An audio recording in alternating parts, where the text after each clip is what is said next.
Hello and welcome to ASML's Q4 2025 and full year 2025 results video. Roger, if I can start with you and ask you to give us a summary of both Q4 25 and the full year's results. So Q4 net revenue came in at 9.7 billion euros. That included the recognition of revenue for two High-NA systems.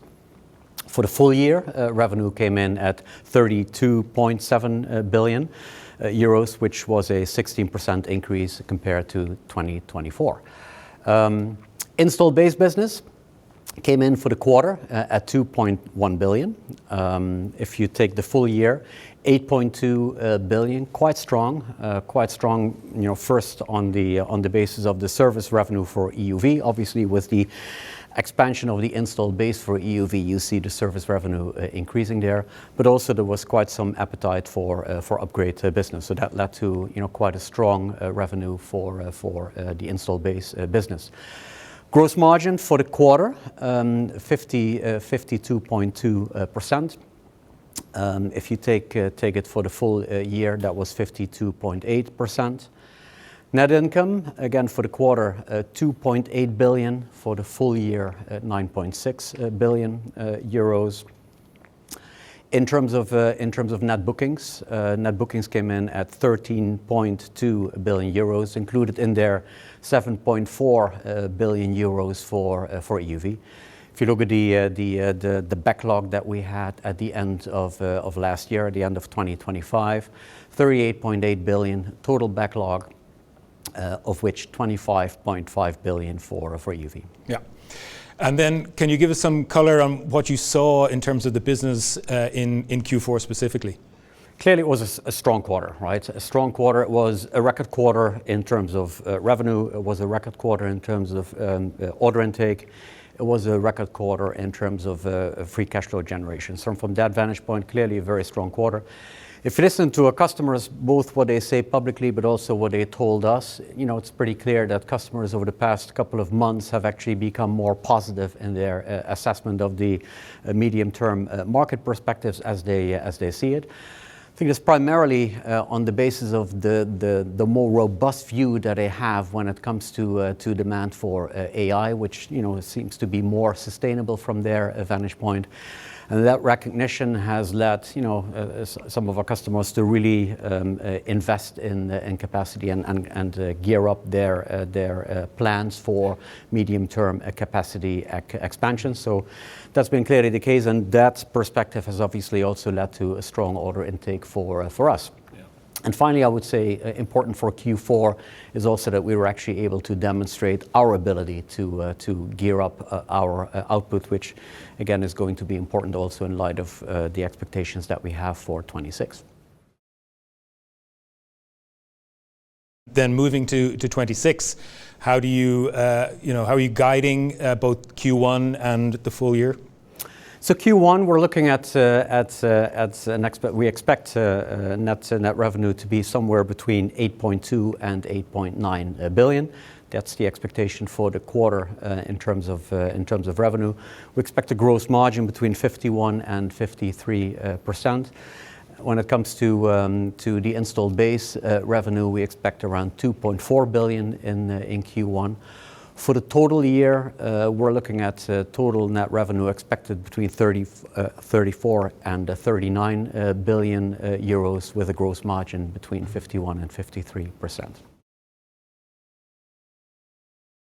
Christophe, in terms of the market outlook that supports Roger's commentary there, can you give us a little bit of color on how you're seeing things? Well, I think that Roger already mentioned very clearly that the market outlook has notably improved in the last few months. And this is especially true when it comes to the build-up of the capacity for AI application, being data server or other infrastructure. Now we start to see that this build-up is also translating into need for capacity at our advanced customers. So this is true for logic, this is true for DRAM. And this start to translate also into orders for our most advanced technology, especially EUV. So in the last few months, we have seen our DRAM customer, our logic customer, starting to accelerate their planning capacity and having this discussion with us. If I look at logic first, so there I think we see our customers starting to be more comfortable about the sustainability of the long-term AI demand. And this means that they are more willing to accelerate their capacity planning. They are transitioning also from 4 nanometer technology to 3 nanometer technology, which is going to be more demanding in terms of advanced technology. And finally, of course, the ramp of 2 nanometer is going on, and I will say is accelerating in order to fulfill the future need of mobile and HPC application. When I look at DRAM, there also the demand is very strong for HBM, of course, but also for DDR.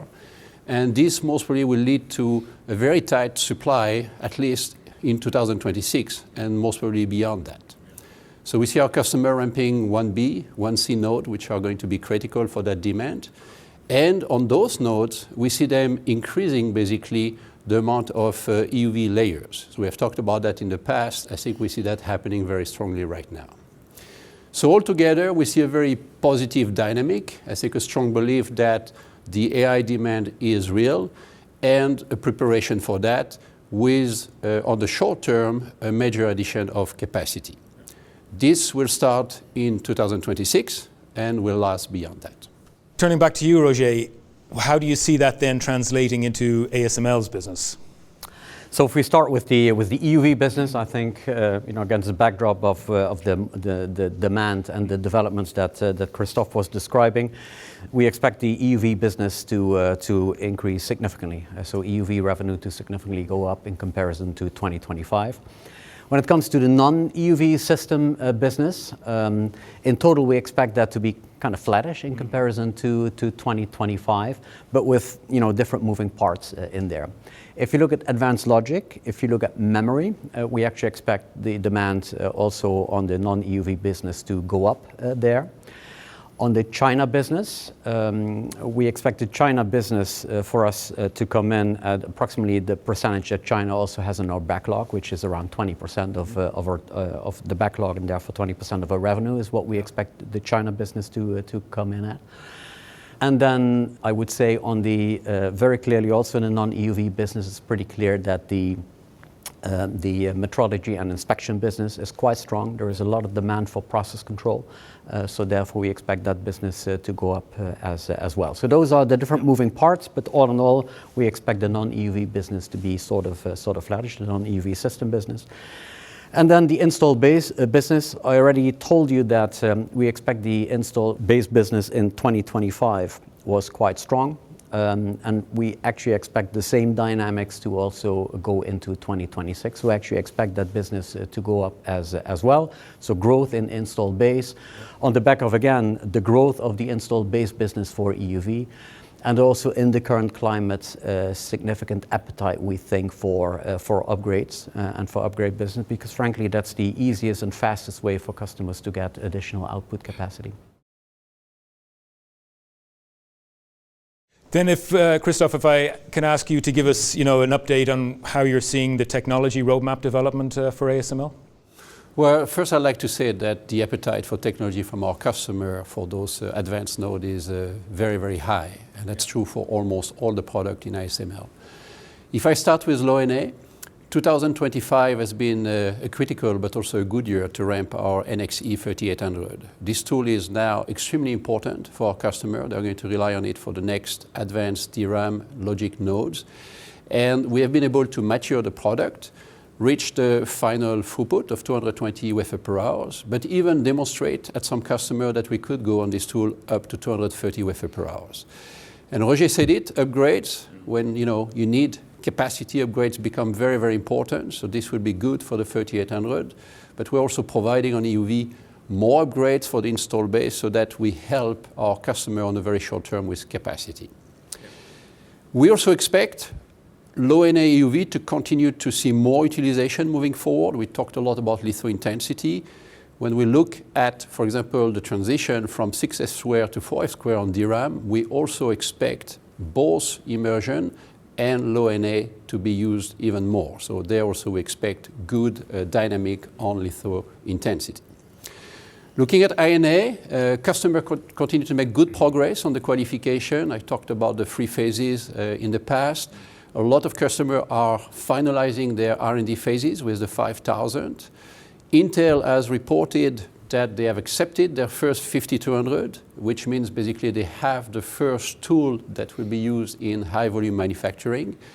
And other customers are going to also get that tool in their hands very, very quickly. So the qualification of the tool is going well. Imaging, performance, overlay performance, everything is looking good for our customer right now. Inspection, metrology, Roger touched on that, almost 30% growth this year. Which is significant. It means that both the need for those products is high, but also the product we're offering are basically meeting our customer need, both on optical overlay metrology, but also e-beam inspection. And on e-beam inspection, multi-beam is becoming more and more critical. 2025 was also a good year for this product, allowing us to mature the technology, demonstrate initial value with our customer, and we expect also that product, I would say, to have more traction in 2026. So overall, huge appetite for technology, a lot of projects in ASML. Yeah. Some of the key products should become, I would say, production worthy in the coming months. And back to you, Roger. Would you be able to give us an update on dividend and buybacks, what we're doing on that front? Yeah, so this quarter we'll pay an interim dividend of 1.60 euros per ordinary share. We're going to actually propose to the AGM to have a final payment as it pertains to last year of 2.70 euros per ordinary share. If you combine that with the interim dividends that would have been made at that point in time, then the total dividend as it relates to 2025 would be at 7.50 euros per ordinary share, which would actually be a 17% increase over the dividend over 2024. In terms of a share buyback, the previous program ran until December. We didn't complete that, so we bought back shares for an amount of 7.6 billion euros. You know, the maximum amount was 12 billion.